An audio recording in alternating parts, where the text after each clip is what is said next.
Hello, I'm Zhatt, and this is the first episode of Tycoon News for March 2014. The Train Fever team has posted a new video showing some of the vehicles they are developing. Included is a steam train, diesel engine, streetcar, and a horse-drawn carriage. It has been announced that the game will be released in the third quarter of 2014 with a closed beta test just beforehand in the second quarter of this year. Calypso Media has released 10 new screenshots for Tropico 5. They show off the new graphical style plus some new features for the series such as large residential towers. This version of Tropico will also support cooperative and competitive multiplayer for up to 4 players at once. Testing has started on Tropico 5 with the developer allowing players to apply for a slot in the closed beta. A link to the registration form is in the description of this video. In February, Banished experienced a relatively smooth launch across a range of online stores including Steam, GOG.com, and the Humble Bundle store. There are some known issues causing the game to crash on launch and games sometimes failing to save, but an experimental patch is already available from the developer's website. If you own the Steam version, you can enable the test version in the beta tab of the game's options. Prison Architect continues to grow with the Alpha 18 update. This update brings a large number of additions to the game such as basic education, carpentry stations, and reform programs.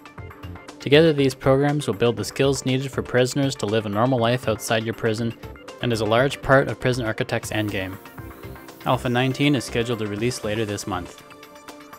Anselm Eckhoff has shared some details of a new game he's developing called Citybound. The game will feature procedurally generated buildings and free-form road placement, including curved roads. The goal is to simulate an entire large region simultaneously with no need for separate city lots. Eckhoff promises the ability to mod the game will be a priority for him throughout development. Yet another game entering beta is 1849 by Somasim. This city builder is set in California at the beginning of the gold rush. The 19th century towns in this game will be populated with workers who will need to be housed, fed, and entertained. The developers promise extensive production networks with over 50 resources and trade with nearby towns which will be essential to meeting the needs of your workers. Firefly Studios has released some new screenshots of their new Stronghold game Crusader 2. Shown are tornadoes, boats, burning farmlands, multiplayer maps, and the game's first single-player campaign. The game is scheduled to release in summer of this year. On the Simtropolis forums, a user named Convergence has posted some of his initial work for a new unnamed game. The game is said to feature RCI and agricultural zoning, subways, and natural-looking forests. Citizens will have some specific needs such as power, water, sewage disposal, employment, and nearby services like grocery, pharmacy, and schools. Although it is not a Tycoon game, Roller Coaster Simulator No Limits 2, which released earlier this year, is worth being mentioned. The program utilizes a physics engine which accurately simulates G-forces and also features an advanced terrain engine, volumetric lighting, dynamic weather, and a day-night cycle.